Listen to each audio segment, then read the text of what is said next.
Salam dan bahagia, saya Imade Subandiarta, calon guru penggerak Angkatan 9 dari Kota Ketamabagu. Dalam kesempatan kali ini, saya akan menyampaikan aksi nyata pada modul 3.3 tentang pengelolaan program yang berdampak positif pada murid. Pada kesempatan kali ini, calon guru penggerak diberikan kesempatan untuk melaksanakan rencana bagja yang sudah dibuat pada tahapan buat pertanyaan utama dan ambil pelajaran. Berikut ini adalah aksi nyata yang sudah saya lakukan. Tahapan pertama yang dilakukan adalah tahapan B dalam rencana bagja, yaitu buat pertanyaan utama.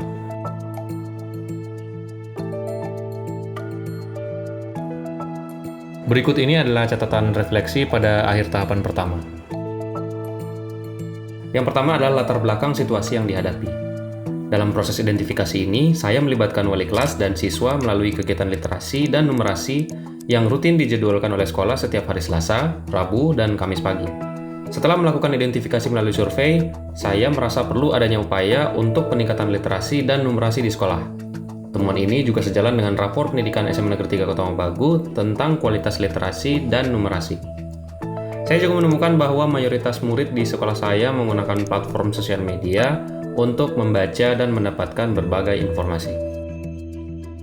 Selanjutnya adalah hal-hal yang saya lakukan pada tahapan ini. Yang pertama adalah mengajak kepala sekolah untuk berdiskusi tentang pembuatan ekstrakurikuler yang akan dibentuk, kemudian mengidentifikasi kebiasaan murid menggunakan sosial media untuk mengakses bahan bacaan daring, dan kemampuan literasi serta numerasi murid melalui survei yang dibantu oleh wali-wali kelas. Selanjutnya adalah mengajak beberapa murid yang tertarik menjadi penggagas untuk berdiskusi tentang pembentukan ekstrakurikuler literasi dan numerasi digital, serta mencari referensi tentang berbagai sumber literasi dan numerasi digital. Nah, berdasarkan hal-hal tersebut, berikut ini adalah hasil aksi nyata yang telah dilakukan. Yang pertama, kepala sekolah sangat mendukung pembentukan komunitas, bahkan memiliki ide untuk kedepannya supaya komunitas-komunitas seperti ini bisa bertambah di lingkungan sekolah. Kemudian berdasarkan hasil identifikasi, ditemukan bahwa murid-murid memiliki kecenderungan untuk mencari sumber bacaan atau informasi melalui platform digital. Kemudian hasil diskusi menunjukkan dampak positif dengan kesediaan beberapa murid untuk menjadi penggagas ekstrakurikuler. Mereka juga menyampaikan beberapa masukan tentang sumber-sumber media digital yang dapat digunakan.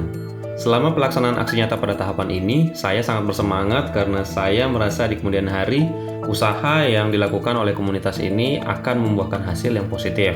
Di lain pihak, saya juga merasa agak khawatir karena proses pelaksanaan yang sedikit mendadak dan khawatir apabila para murid kurang berminat dengan ide ini.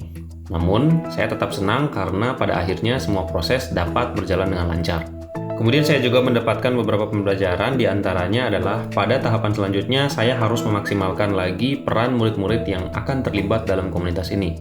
Saya juga mendapatkan pembelajaran dari murid-murid saya yang ternyata memiliki berbagai ide menarik serta sumber-sumber informasi yang belum terpikirkan oleh saya sebelumnya.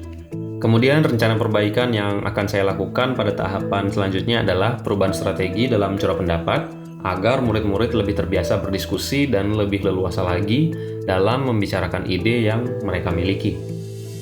Setelah melaksanakan tahapan buat pertanyaan utama ini, saya kemudian melanjutkannya pada tahapan ambil pelajaran. Berikut adalah hasil pelaksanaan kegiatan pada tahapan ambil pelajaran.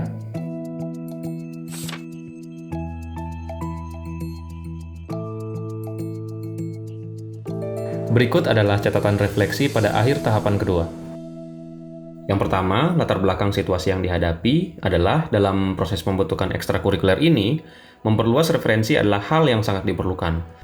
Selain untuk memperluas ide kegiatan di kemudian hari, referensi juga akan menambah pengetahuan awal dari murid sebelum melakukan kegiatan dalam komunitas. Referensi ini juga dibutuhkan untuk menjadi pembanding dan sebagai langkah awal dalam menentukan sumber-sumber yang dapat dipercaya di tengah bias informasi pada era modern.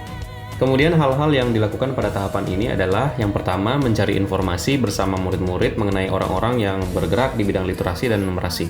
Bagaimana mereka melakukan itu dan apa tujuan mereka melakukan hal-hal tersebut. Yang kedua adalah berdiskusi bersama murid untuk mengidentifikasi aktivitas dan situasi yang membuat murid memahami pentingnya kualitas informasi yang dapat diterima setiap hari. Dan bagian terakhir adalah melakukan refleksi bersama murid mengenai kekuatan diri masing-masing yang akan membantu pelaksanaan program. Nah, berdasarkan kegiatan tersebut, berikut ini adalah hasil aksi nyata pada tahapan ini. Yang pertama, saya mendapatkan informasi tentang orang-orang yang bergerak di bidang literasi dan numerasi, serta cara mereka melakukannya. Misalnya seperti Ferry Irwandi, Najwa Shihab, dan lain-lain. Murid-murid juga memberikan pendapat mengenai aktivitas-aktivitas yang menurut mereka itu dapat membantu terbentuknya kebiasaan berliterasi, seperti misalnya ketertarikan pada topik tertentu, situasi lingkungan sekitar, atau mungkin rekomendasi dari teman. Kemudian mereka juga menyampaikan mengenai kekuatan-kekuatan diri masing-masing agar nantinya ekstrakurikuler ini dapat melaksanakan berbagai program yang cukup baik sesuai dengan kemampuan mereka. Perasaan saya selama pelaksanaan aksi nyata pada tahapan ini adalah saya merasa lebih santai karena proses sudah lebih terencana. Saya juga merasa sangat senang karena murid-murid sudah lebih terbuka dalam menyampaikan berbagai gagasan-gagasan yang mereka miliki. Pada tahapan ini semua berjalan dengan baik. Kemudian selama pelaksanaan aksi nyata pada tahapan ini, saya mendapatkan beberapa pembelajaran. Di antaranya adalah pada tahapan selanjutnya, saya dapat menyampaikan terlebih dahulu pertanyaan-pertanyaan pemantik untuk diskusi selanjutnya, agar murid-murid memiliki waktu yang lebih banyak untuk berpikir dan mendalami pertanyaan tersebut.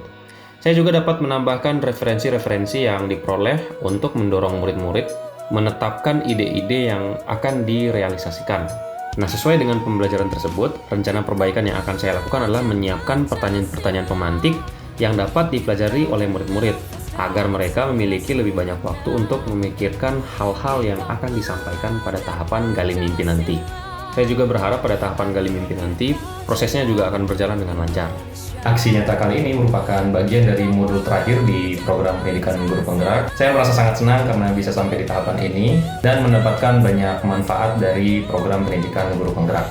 Demikian rangkaian aksi nyata yang sudah saya lakukan. Semoga video ini bermanfaat. Terima kasih dan salam guru penggerak.